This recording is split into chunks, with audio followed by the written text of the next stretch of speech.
Hello everyone, you are watching क्या English. So guys, how are you doing today? कैसे हैं आप लोग? जैसा कि हम रोज हर वीडियो में आपसे पूछते हैं कि भाई आप कैसे हैं, आप जवाब भी देते होगे एंड हो सकता हो गाइज आप उसकी प्रैक्टिस भी करते होगे बिकॉज एग्जैक्टली आपको पता ही है कि हम लाइफ में किसी से भी hi hello how are you करते रहते हैं। It has been a part of our personality.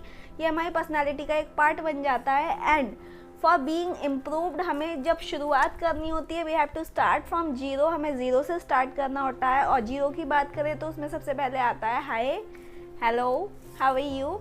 So guys, I hope कि आप लोग ये सब कुछ प्रैक्टिस अपने कर रहे होंगे एंड ये प्रैक्टिस में आ भी चुका होगा क्योंकि क्या इंग्लिश में आपने अब तक 190 क्लासेस के आसपास कंप्लीट कर चुके हैं। इन क्लासेस में आपने हर स्ट्रक्चर सीखा है, आपने ज़ीरो से सीखा है, हर स्ट्रक्चर में कुछ ना कुछ नया सीखा है एंड उसके आपने प्रैक्टिस सेशन भी अटेंड किया होगा। चलिए गाइज, आज देखते हैं हमारा आज का ईडियम क्या है। पिछले कुछ दिनों से हम ईडियम्स की बात कर रहे हैं क्योंकि ईडियम्स हमारे कुछ इस तरीके के वर्ड्स होते हैं जो हम बहुत कुछ बोल सकते हैं कुछ वर्ड्स को कंबाइन करके, जैसा कि आज का हमारा ईडियम है under a cloud. Under a cloud. So guys, it is also a beautiful idiom. अगर हम बात करें अंडर द क्लाउड का मतलब क्या होता है, पहले हमें इसका मतलब समझना है, then we will come to the point कि हम इसका यूज़ कैसे करेंगे। अंडर द क्लाउड का मतलब होता है एग्जैक्टली जब आपको लगता हो कि आपको किसी पर शक है तो हम सस्पिशियस जब हम किसी को सस्पिशियस निगाह से देखते हैं, जब हमें लगता है कि इसने ही ये काम किया होगा but we are not sure 100%, हम 100% श्योर नहीं होते बट हमें 99.9% ऐसा लगता है कि ये काम इसी ने किया होगा, तो हम यूज़ करते हैं अंडर आ क्लाउड। जैसा कि आपने देखा होगा कभी कभी मान लेते हैं आप आइसक्रीम खरीद कर लेकर आए, आपने फ्रिज में रख दी और जब आपने सुबह को फ्रिज खोला तो आइसक्रीम वहाँ पे नहीं थी। तो गाइज़, अभी आपके माइंड में कहीं ना कहीं शक जा रहा है कि ये मेरी आइसक्रीम खाई किसने होगी।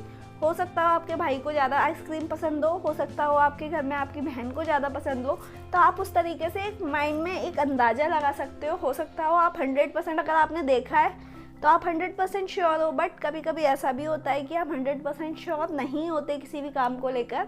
तो हम बोलेंगे कि शायद मेरे भाई ने आइसक्रीम खाई होगी, तो आप बोलोगे my brother is under a cloud.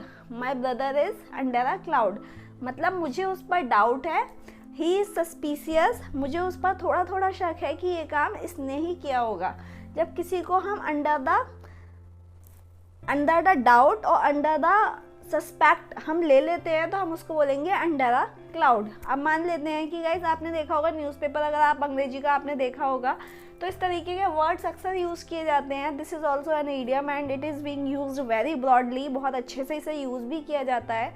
आपने देखा होगा कि न्यूज़पेपर्स में, अगर आपने नहीं देखा है तो आप देख सकते हैं, अक्सर इस तरीके के केसेस भी छपते हैं कि भाई ये गवर्नमेंट अंडर आ क्लाउड है, मतलब उस पर शक है कि शायद वो फ्रॉड कर दिया। इस तरीके से भी हमारे पास न्यूज़ेज़ आती हैं, कुछ लोगों के रिगार्डिंग भी न्यूज़ेज़ आती है। और बात करें फ्रॉड की तो फ्रॉड तो इज़ एवरीवेयर। आप देखेंगे कि बहुत सारे इंडस्ट्रियलाइजर, बहुत सारे ऐसे लोग होते हैं जो अच्छा पैसा कमा रहे होते हैं बट वो एग्जैक्टली अंडर अ क्लाउड होते हैं, पुलिस की उन पर निगाहें होती है। तो वो इस तरीके के चीज़ों को, इस तरीके के इडियम्स को यूज़ करते हैं।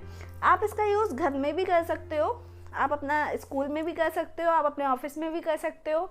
मान लेते हैं आपने कोई पेपर अपनी टेबल पर छोड़ा कि भाई मुझे ये काम आके कल फिनिश करने हैं एंड जब नेक्स्ट डे आप अपने ऑफिस में गए तो वो पेपर वहाँ पे नहीं था। अब आपने शाम को क्लोजिंग की है, उस टाइम पर आपने पेपर रखा था बट मॉर्निंग में आए तो पेपर नहीं था।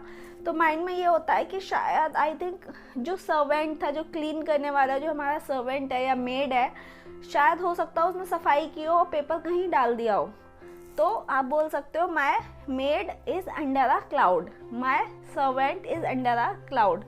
अगर आपको लगता है कि भाई ऑफिस में आपका कोई कलीग ऐसा है जो पेपर्स इधर उधर रख देता है तो आप उसका भी नाम ले सकते हो, he is under a cloud, she is under a cloud. जब आपको किसी के ऊपर भी थोड़ा बहुत डाउट हो कि ये काम इसने किया होगा तब आप बोलेंगे अंडर अ क्लाउड। अब आपने देखा होगा गाइस कि रोड पर अक्सर हमने देखा है कि लोग एक दूसरे के गेट के बाहर, घर के बाहर कूड़ा करकट डाल देते हैं और हमें काफ़ी अच्छा भी नहीं लगता। तो अक्सर हम इस तरीके की चीज़ों का यूज़ कर लेते हैं कि भाई मेरे घर के आगे कूड़ा डला है, पक्का सामने वाले अंकल ने डाला होगा। तो आप बोलेंगे the uncle is under a cloud. मतलब मुझे लगता है, मेरा जो थोड़ा थोड़ा माइंड में आ रहा है कि सामने वाले अंकल ने ही कूड़ा डाला होगा, my uncle is under a cloud. इस तरीके से आप इस सेंटेंस का यूज़ कर सकते हैं, इस इडियम का यूज़ कर सकते हैं and you can make your language beautiful. आप अपनी लैंग्वेज को ब्यूटीफुल बना सकते हैं। सो गाइज, हमने पीछे वाली क्लासेस में बहुत सारे स्ट्रक्चर्स ऐसे सीखे हैं जो काफ़ी नए हैं हमारे लिए। जैसा कि हमने कैन का स्ट्रक्चर सीखा था, कुड का सीखा था, मे का सीखा था, माइट का सीखा था, is, am, are, was, verb, सभी के हमने अब तक के जो बेसिक्स की बात करें तो बेसिक्स के हमने सभी स्ट्रक्चर सीख लिए हैं। हमने एडवांस लेवल पे भी कुछ लेवल तक हम आगे गए हैं। अगर हम बात करें इंटरव्यू क्लासेस की, तो इंटरव्यू क्लासेस भी हमने कुछ लेवल तक कवर किए हैं। So guys, if you are having any question in your mind कि भाई कौन सा आपके माइंड में कोई भी डाउट हो या आप इंटरव्यू की तैयारी कर रहे हो, तो you can inform, you can write in a comment box. We will try to cover that topic. हम उस टॉपिक को कवर करने की पूरी कोशिश करेंगे। अभी आप ईडियम सीखिए।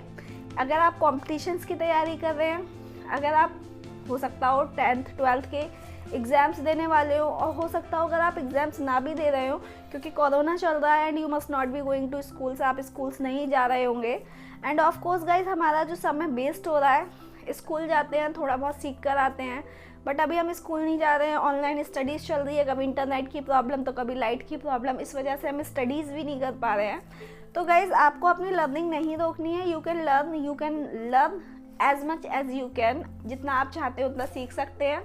अभी आप ईडियम सीखेंगे, आने वाली जब क्लासेस में या आने वाले टॉपिक्स में हम बात करेंगे, और भी ब्रॉडली बात करेंगे ईडियम्स के रिलेटेड। बहुत सारे ईडियम्स ऐसे हैं जो काफ़ी कॉमन होते हैं, जो हमारे एग्ज़ाम्स में हमें अक्सर देखने को मिलते हैं एंड अगर हमें उसका यूज़ ऑलरेडी आया हुआ होता है तो हम उसको बोल भी पाते हैं, एग्ज़ाम्स में अच्छा सा परफॉर्म भी कर पाते हैं।